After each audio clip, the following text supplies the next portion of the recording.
আসসালামু আলাইকুম। এসএসসি ২৭ বা ২৬ যাদেরই সামনে অর্ধবার্ষিকী পরীক্ষা এখনও শুরু হয়নি, শুরু হবে। তো কয়েকজন আমাকে মেসেজ দিছিলাম যে ভাইয়া সামনে অর্ধবার্ষিকী শুরু হচ্ছে, তো কিভাবে কি পড়বো ভাই, একটু যদি সাজেশন দিতেন। তো জাস্ট তোমাদের একটা জেনারেল সাজেশন দিতে চাচ্ছি সব সাবজেক্ট মিলে। শুরুতে বাংলা ফার্স্ট, ওকে। বাংলা ফার্স্ট তোমার ছাত্র সৃজনশীল থাকে। সৃজনশীলের টাইম ম্যানেজমেন্ট করাটাই আসলে মেইন জিনিস। 30টা এমসিকিউ কভার করা তখনই সহজ যখন হচ্ছে তুমি অনুধাবনগুলোতে বেশি প্যারা খাওয়া না। অনুধাবন কোনটা সঠিক হবে, কবি কী বলছেন সেটা কেউ জানে না। এটা হচ্ছে যার টিচার যেটা মনে হবে সেটাই অ্যান্সার হবে। ওটা নিয়ে খুব বেশি মাথা কামানোর দরকার নাই, ওকে।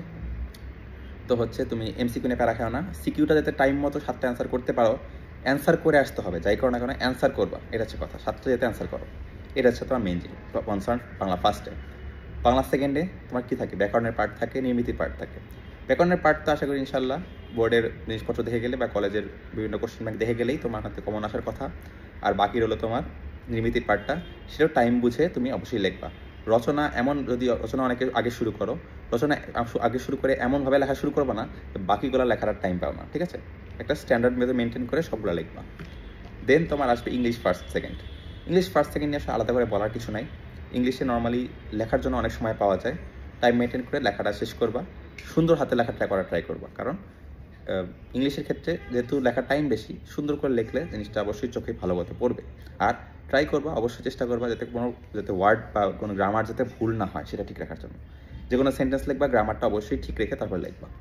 এরপর হচ্ছে তোমার সাধারণ গণিত, মানে তারপর হচ্ছে উচ্চতর গণিত, আর হচ্ছে তোমার ফিজিক্স। এগুলোর ক্ষেত্রে ম্যাথমেটিক্যাল পার্টগুলা ভালো মতো ক্যালকুলেশন করে অ্যান্সার করবা। আর কিছু কিছু হ্যাক্স আছে, ক্যালকুলেটার হ্যাক্স। ম্যাথ ফিজিক্স তারপরে হায়ার ম্যাথের ক্ষেত্রে, বিশেষ করে ম্যাথ আর হায়ার ম্যাথের ক্ষেত্রে তোমার অনেক কম সময় আসলে 25 মিনিট বা 30 মিনিট তোমার 30টা বা 25টা এমসিকিউ অ্যান্সার করার জন্য। সেক্ষেত্রে আমরা কী করতাম, আমরা হচ্ছে বিভিন্ন ধরনের শর্টকাট ক্যালকুলেটার হ্যাক্স শিখে যেতাম। সেগুলো তোমরা অবশ্যই শিখে যাবা যাতে হচ্ছে তোমরা ফার্স্ট অ্যান্সার করতে পারো, ওকে। দেন হচ্ছে তোমার ফিজিক্স বললাম, এগুলো হচ্ছে তোমার সিকিউর ক্ষেত্রে আর এমসিকিউর ক্ষেত্রে সেম, এভাবে শর্টকাট করে তাড়াতাড়ি করে ফেলবা। আর অবশ্যই পরীক্ষা শেষ হওয়ার পর ম্যাথ কিন্তু তোমার অবশ্যই আগে শেষ হয়ে যাওয়ার কথা। হওয়ার পর তুমি অবশ্যই রিভাইজ দেওয়ার সময় ম্যাথের ক্যালকুলেশন ঠিক আছে কিনা এটা আবার রিচেক দিবা। দেন আছে তোমার কি আছে, ফিজিক্স কেমিস্ট্রি বললাম। বায়োলজির ক্ষেত্রে হচ্ছে সুন্দর মতো ফাঁকা করে পয়েন্ট করে লিখবা। বায়োলজি কেমিস্ট্রির ক্ষেত্রে পয়েন্ট করে সুন্দর করে লিখবা। আর বায়োলজিতে অবশ্যই সময় পেলে ফিগার দিবাই। ফিগার চাইলে তো দিবাই, না চাইলেও যদি সময় থাকে অবশ্যই ফিগার দিবা। কেমিস্ট্রির ক্ষেত্রে গুরুত্বপূর্ণ বিক্রিয়া, তারপর যেসব প্রশ্ন চায় বক্স করে, যেগুলো যেভাবে সুন্দর লাগে দেখতে, ফিগার কিছু চলে ফিগার, বিশেষ করে বোর মডেল, পরমাণু মডেল, এগুলোতে ফিগার চায়। ফিগারগুলো অবশ্যই দিবা, সুন্দর মতো দিবা।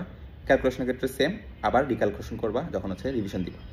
এরপর হচ্ছে তোমার বিজিএস, তোমার ধর্ম, তারপর ইত্যাদি যেসব হচ্ছে তোমার ছাত্র সিকিউর বড় পড়াশোনা পরীক্ষাগুলো আছে, সেগুলোর ক্ষেত্রে কী করবা, সেগুলো হচ্ছে তোমার ছাত্র সিকিউর সুন্দর মতো লিখছো কিনা, টাইম মতো লিখতে পারতেছো কিনা এটা দেখবা।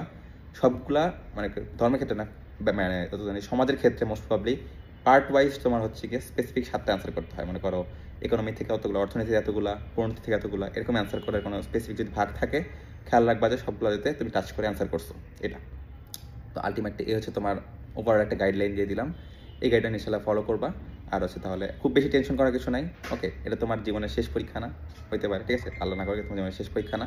তোমার ইনশাল্লাহ ভবিষ্যতে আরও ভালো পরীক্ষা হবে।